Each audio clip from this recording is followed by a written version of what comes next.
tentar falar um pouco do metal duro, assim como o aço e as coisas que as pessoas falaram aqui, os nossos colegas, daria para falar uns 3 dias de metal duro. Então, em primeira mão, eu vou apresentar a Hard Metalúrgica e dizer de onde ela veio. A Hard Metalúrgica, ela faz parte de um grupo italiano de umas 10 empresas, né? Todas elas são especializadas na área do metal duro, metalurgia do pó, algumas que trabalham com cobre de tungstênio, outras com carbeto de tungstênio, e a Hard Metalúrgica entrou aqui no hall desse grupo. No grupo são 2 empresas fora da Itália, né? Hard Metalúrgica é uma que está aqui na América do Sul, e essa daqui que está na Bulgária. Ela é especializada em cobre de tungstênio, relés de contato de alta tensão. E a Hard Metalúrgica veio para a América do Sul cumprir o papel fabricando metal duro, um pouco da especialização da Hard Itália, que são buchas e materiais de estampagem, e outros materiais como a Filmes, que é especializada em óleo, gás e etc. Né? E aí a Hard Metalúrgica, por ideia dos italianos, seria entrar no mercado sul-americano, e na realidade em 2007 ela veio para o Brasil, foi criada. Eu comecei a trabalhar em 2007 também, bem no final do ano, então praticamente 16 anos trabalhando na Hard Metalúrgica com metal duro, aprendendo sobre metal duro, porque quando eu entrei também não sabia absolutamente nada de metal duro.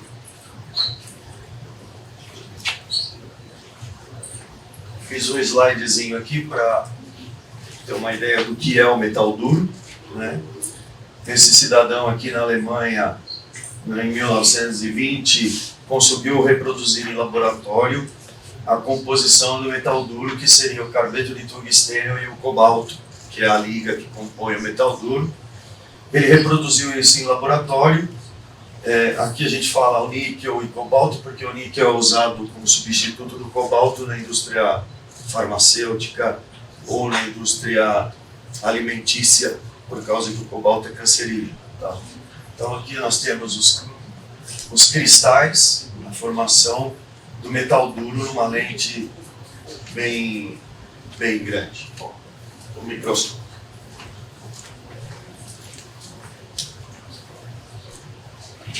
Para entender bem, né, nós temos todos os carbetos, né, e a composição e os seus cristais por aqui.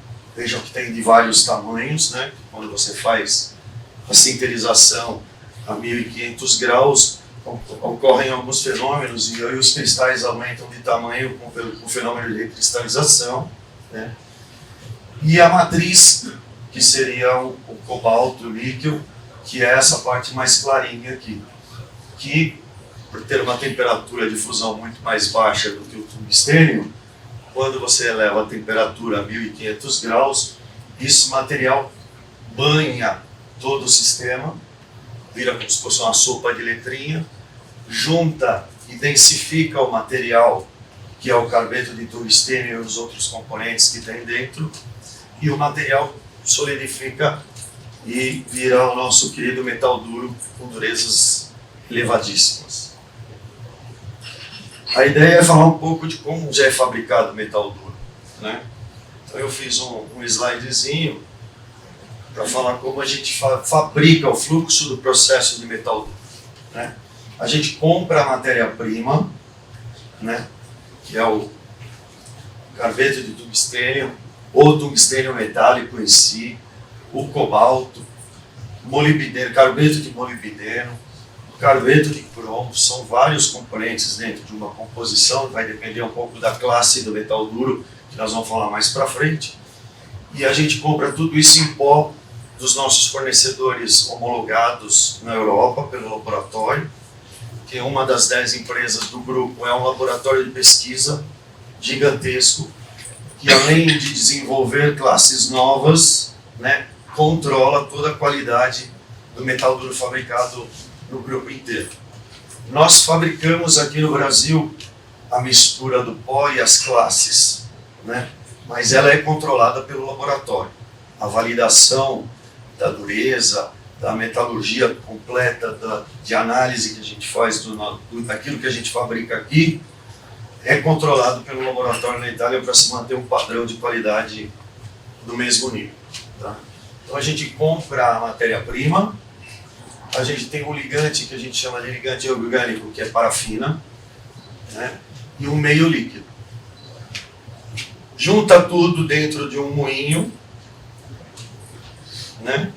E passamos para o processo de moagem e homogeneização, que é a formulação. A quantidade de cada componente, a receita de cada componente para fazer a fabricação das classes de metal duro vai depender da dureza, vai depender da tenacidade que você deseja. Então, classes com muito cobalto são mais moles, não são tão resistentes ao desgaste, mas são resistentes a impacto. E o contrário, quando você tem pouco cobalto, você tem muita resistência à abrasão, mas problemas de quebra, porque ele não aguenta impacto. Então, a gente pega todo esse material determinado por uma receita, essa receita quem formula é o laboratório na Itália, a gente faz essa formulação e joga dentro de um equipamento chamado moinho. Esse moinho a gente vai misturar e homogeneizar todo o material. Uma vez homogeneizado, vai formar uma lama ali dentro desse moinho, ele vai atritar, ele vai diminuir o tamanho de grão, ele vai distribuir toda a formulação e vai transformar aquela lama na classe de metal duro que a gente vai usar depois o pó para a fabricação do resto.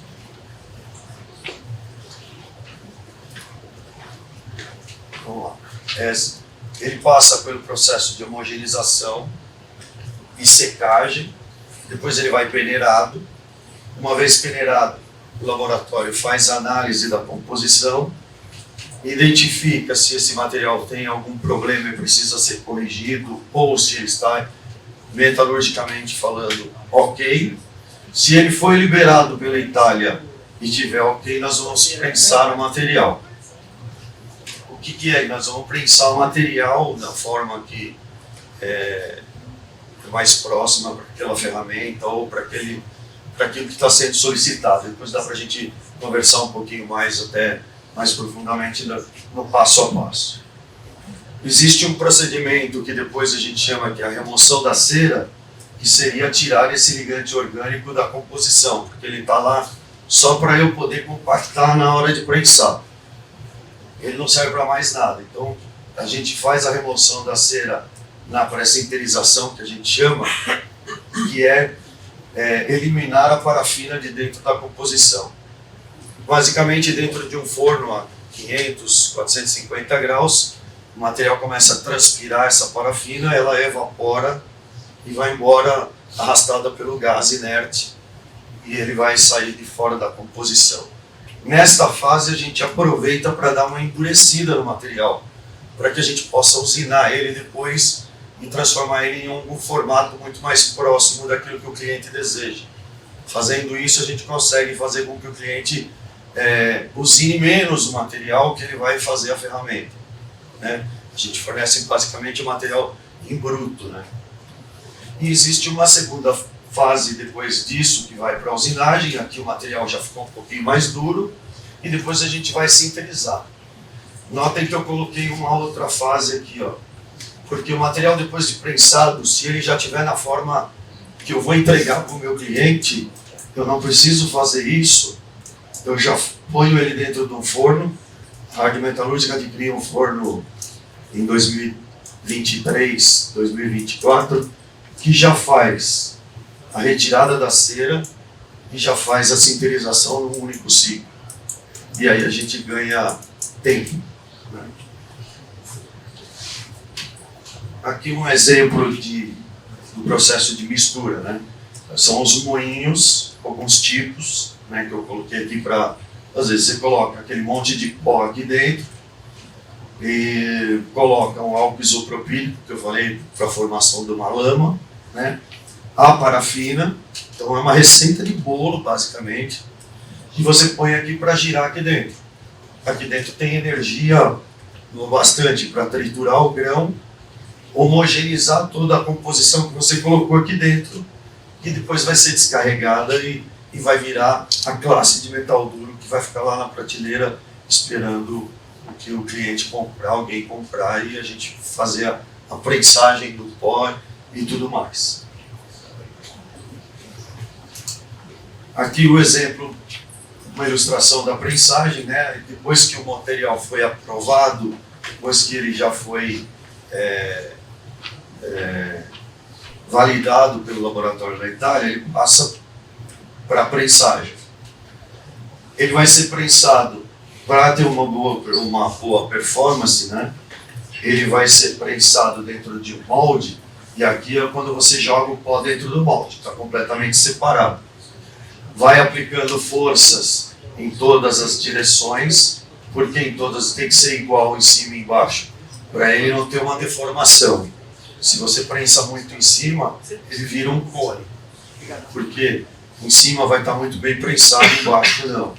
Então você prensa sempre homogeneamente em todas as direções possíveis e o material fica compactado. Depois ele é extraído do molde e aí a bucha cilíndrica que você prensou está ali para as próximas fases do processo.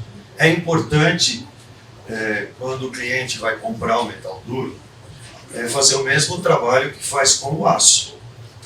Entender qual é a aplicação, entender onde eu vou usar, se é quente, se é frio, o que eu vou fazer com esse metal duro quando eu receber o metal duro, se eu vou usinar, se eu vou retificar, abrir furo, porque a gente já vai, na hora do planejamento, da execução das etapas de processo, a gente vai poder especificar qual é o metal duro, qual é a classe de metal duro mais adequada para aquela aplicação, se eu vou prensar e vou fazer uma usinagem para que facilite o teu trabalho depois, quando eu te entregar e você for retificar ou trabalhar o metal duro. O metal duro é muito difícil de trabalhar, porque precisa de diamante para trabalhar. Não dá para trabalhar com qualquer material, né? No caso do material mole, um G60 ou um G50, que são classes com muito cobalto, você ainda consegue usar a broca de vidia para fazer a furação do material. Mas se você partir com um G30 ou um G20, você não consegue usinar se não for com diamante. Então, é extremamente importante isso, essa fase, de entender como vai ser usado o metal duro, como vai ser aplicado, o que você vai fazer com ele, porque muitas vezes a gente facilita na usinagem o teu trabalho. Tá? Aqui, se você notar, o material está compactado, mas está cheio de furo, né? É poroso. Quando a gente... Aqui a fase de pré-sinterização. Então, ele saiu da prensa, né? Ainda é um material frágil e poroso. Para usinar, dá para usinar o material só prensado? Dá para usinar, mas precisa de uma habilidade enorme, porque assim que você prende ele na placa do torno, ele é que nem uma paçoca, ele desmonta, ele desfaz. Então, precisa ter uma habilidade muito grande. Então, muitas vezes, usa-se o processo de pré-sinterização, onde você eleva o forno até uma temperatura de 600, 800 graus, mas a primeira fase, até 450, é bem lenta. É bem devagar para que a cera, que é a nossa parafina, que só serve para manter ele compactado, saia de dentro do metal duro. Como se tivesse tomado água, corrido, começasse a transpirar, né? O metal duro aqui dentro, ele vai fazer essa mesma analogia e o gás desse forno vai empurrar a parafina para dentro de um condensador. Tá? Então, ele até 450 graus é uma rampa bem lenta para que ele possa sair bem lentamente, sem queimar, porque se você sobe muito rápido, a parafina vira carbono, né? E isso vai afetar a qualidade do metal duro. E de certa forma vai expandir, virar gás, se for muito rápido, e o metal duro vai explodir aí dentro do forno. Então, porque ele vai expandir o gás e aí a tendência, como é um material frágil, compactado só, explodir ali dentro e não sair nada inteiro dali de dentro. Então tem que ser muito lento. Tem casos que a gente demora 5 dias de pré-sinterização. Se o material é muito grande, é muita massa, é muito mais difícil da parafina encontrar, sair. Então tem que ser um processo de 5, 6 dias às vezes. A usinagem é uma usinagem convencional, a única diferença é que as ferramentas são todas ferramentas diamantadas. Mesmo no processo da gente, quando a gente está fabricando metal duro, que é um pó compactado, ele é extremamente abrasivo. Então, se você usar uma ferramenta comum, ela não dura nada. Então, a gente faz as ferramentas com as plaquetinhas de diamante e usina o material. Mas as máquinas são as máquinas convencionais de usinagem. Torno CNC, fresa CNC, torno vertical, retíficas e etc. Tá? Depois da pré-sinterização e da usinagem, a gente passa, uma vez que o metal duro já está no formato de entrega para o meu cliente, ele vai para a sinterização. Sinterização é sempre a vácuo ou com gás inerte, no caso do Sinterip, né, que eu vou falar já. Você leva o metal duro a 1.300, 1.500 graus, o cobalto em torno de 800 graus já começa a virar um líquido, junta todas as partículas de carbono e tungstênio, elas se juntam para formar, densificar o material e formar um metal duro, e aí o material diminui de tamanho em 20%, uma vez que ele entra dentro do forno. Então, por exemplo, quando alguém compra o metal duro da Hard, a gente calcula quanto o cliente vai receber e a gente vai voltando para trás e ele aumenta de tamanho em 22%, para a gente saber como que eu tenho que deixar na usinagem, no desenho que o cliente pediu, às vezes o rolo de laminação que tem o canal onde vai passar o arame, eu tenho que calcular tudo isso, colocar no forno, ele vai reduzir 20%, 22%, e ainda assim vai ter que sair com o sobremetal o suficiente para que o cara possa retificar e deixar a ferramenta acabada, ou o rolo de laminação acabado, ou o núcleo de feira acabado no final da história, sem perder a ferramenta. Então é um fornão, esse é o Sinterip, né? Que ele tem uma função de, vamos dizer assim, de prensagem do material em alta temperatura. Ele sinteriza igual o outro, vácuo, só que quando ele chega em temperatura, que nós estamos nas fases líquidas do cobalto e tudo mais, ele injeta um gás inerte, no nosso caso argônio, e prensa o material que está ali dentro. A pressão aqui dentro sobe a 30, 40 bar, e o material na fase de sinterização acaba sendo espremido lá dentro por essa pressão e fechando porosidades. Esse forno é muito importante quando você fala de classes de 15% de cobalto, 12% de cobalto, 6% de cobalto, porque o cobalto não consegue preencher tudo e acaba deixando porosidades, microporosidades, né? Então a fase de hipatura que a gente chama é justamente para fechar isso, quando o material tem uma composição baixa de cobalto. Se eu tiver um G50, eu poderia passar aqui, mas não serve para nada, porque o G50 o cobalto vai espalhar e vai fechar todas as porosidades com o forno a vácuo normal. Esse é o nosso mais recente aquisitado em 2023, a última tecnologia, última geração de fornos, né? E é um forno que faz um ciclo de pré-sinterização e sinterização em um ciclo único. a gente consegue de um dia para o outro tirar o material e entregar. Coisa que se eu fosse para sinterizar eu perderia 1 ou 2 dias, depois indo para a sinterização mais 1 ou 2 dias. Então aqui estou falando um ganho de pelo menos 2 dias da entrega do metal duro. Pus aqui uma tabelinha para falar um pouco de classe de metal duro, né? Aqui tem a nomenclatura que todo mundo conhece no mercado, vamos falar assim.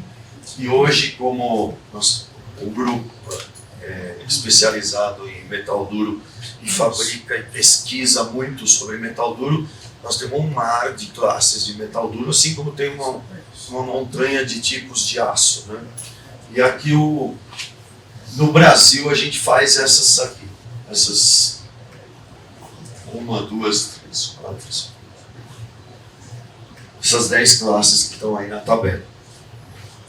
O que diferencia cada classe dessa é o tamanho do grão, que é importante, a dureza aqui em Rockwell A, né? Nós temos que varia no mais mole de todos, que seria o G60 em 82,7 HRA, até o nosso J68B, que vai até 92,7, 93 HRA. Aplicações é aquilo que a gente falou do mesma coisa do aço. Se eu preciso de impacto, eu vou olhar para quem tem mais quantidade de cobalto. Se eu quero resistência a atrito, abrasão, eu vou olhar para aqueles que têm menos cobalto. Tá bom? O que a granulometria interfere? A granulometria interfere na aplicação, vamos falar assim. Se eu, por exemplo, fazer uma faca para cortar algum tipo de material, é melhor que eu use um grão fino, né? Porque a minha afiação vai ser mais perfeita, do que usar um material com grão grosso ou médio, onde eu não vou ter uma boa afiação, ou a afiação que eu tenho não dura nada. Entendeu? Então, tanto a granulometria como as quantidades de ligante, que a gente chama, que é o cobalto, que interferem diretamente na dureza, são importantes para a gente saber onde vai aplicar e como vai aplicar. Nós fazemos essas 10 classes e atendemos o mercado brasileiro, mas muitas vezes a gente não consegue atender alguma aplicação de algum cliente, porque a gente não consegue fabricar aqui. Nós fabricamos lotes de 300 quilos. Então, quando eu fabrico um lote de, por exemplo, G50, que é o que a gente mais usa, eu faço um lote de 300 quilos. E lanço no mercado, vou fabricando buchas de metal duro, material de metal duro para os clientes, até acabar os 300 quilos e vou fazer outro lote.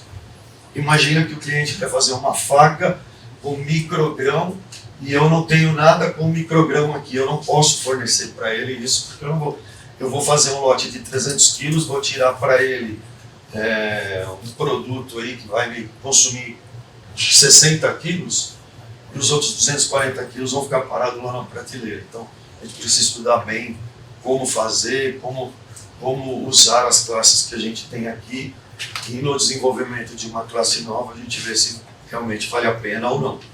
Tá? Aqui nós temos várias aplicações de metal duro, né? Trefilação, deformação, fabricação de parafuso. Né? Eu conheço até alguns casos de fabricantes de parafuso, né? Que a gente faz a bucha cilíndrica e às vezes o parafuso tem aquela entrada cônica, né? A gente já prepara o metal duro com a entrada cônica, com o chanfro, e o cara vai preparar a ferramenta dele, ele vai ter menos trabalho de usinagem, porque a entrada do parafuso dele eu já fiz, e já está pré-formada no metal duro bruto que eu vou entregar para ele.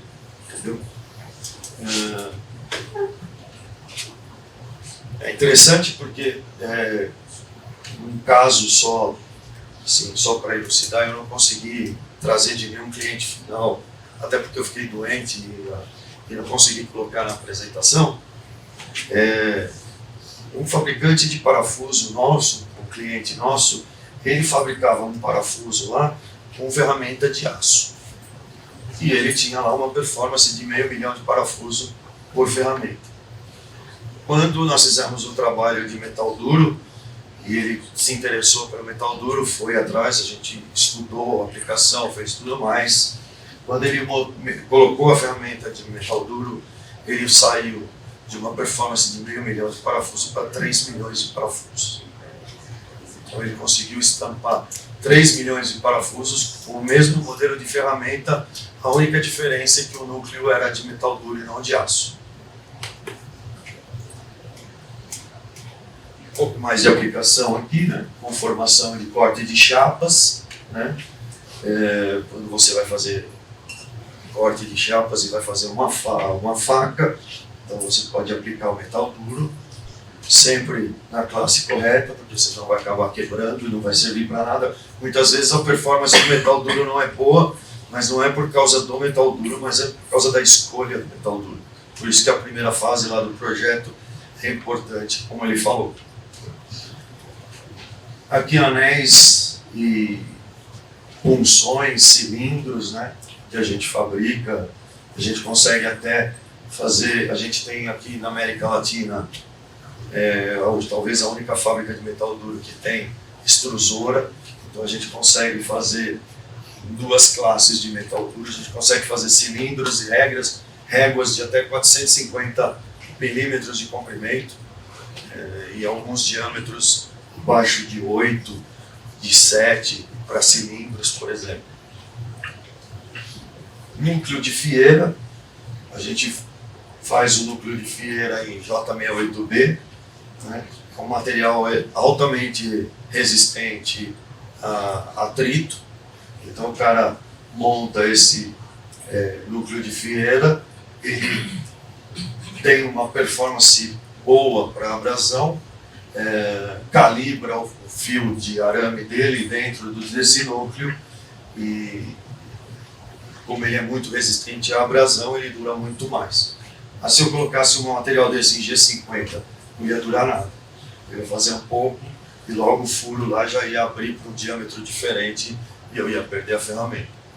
Então, o metal duro é bom desde que aplicado corretamente. Então, por que usar metal duro? Porque ele é muito mais duro do que os aços sintetizados, ele é muito mais resistente à abrasão, ele resiste a alta temperatura, como o nosso amigo disse ali, ele não se deforma, ele tem uma estabilidade dimensional muito grande, algumas aplicações a gente usa níquel para resistência à corrosão, né? Se você quer na indústria automobilística, selos mecânicos, etc., você usa, em vez de cobalto, usa níquel, porque bombas, o selo mecânico de uma bomba às vezes pode estar trabalhando com algum tipo de ácido, algum tipo de líquido altamente corrosível que vai atacar o cobalto do metal duro. Então o metal duro com cobalto não se aplica com níquel, porque o níquel vai resistir à corrosão, entendeu? Entre outras coisas. Ele aumenta a vida útil das ferramentas, ele tem uma maior capacidade de remoção de material, menor aquecimento, redução de uso de lubrificantes, acabamento, vamos falar um pouquinho de acabamento, que é uma coisa importante, e redução do tempo de parada de máquina, obviamente sempre como o aço. Outra coisa, quando você abrir com aço mais adequado, você vai ter uma vida útil muito maior da sua ferramenta. Quando a gente fala de acabamento, uma coisa que é extremamente importante, acredito eu até que para o aço e para as ferramentas, é o acabamento quando você faz uma ferramenta de metal duro. Conforme você faz um polimento espelhado, quanto mais espelhado ficar, mais a sua ferramenta vai durar. Aqui no caso, nós temos uma empresa chamada de Amil no grupo que fabrica insertos para tubos e retirada de, o que chama? Aquela parte de solda, aquelas reparbas que tem dentro do tubo, a costura, né? E aí eles são específicos para essa área. Então a gente tem aí uma área que trabalha muito com insertos. Inclusive a gente tem um estoque aí na área. A Hard Metalúrgica fica aqui em Guarulhos, né? Perto ali da Cummins Motores, para quem não conhece. É aberta para quem quiser visitar, nós estamos sempre de braços abertos, assim como a WGO. E os nossos contatos de parte comercial, tem aqui o Clóvis, né? Que não pôde vir hoje. E eu na parte técnica, digamos assim, né? Se você precisar de alguma sugestão ou precisar entender de alguma coisa da parte técnica do metal duro, aí me liga, me escreve e a gente conversa. Se eu não souber, eu vou ligar para os mestres italianos que estão trabalhando com metal duro há mais de 60 anos e aí a gente vai discutir e vai achar a melhor solução. Obrigado, WGO, pela oportunidade. Obrigado a todos.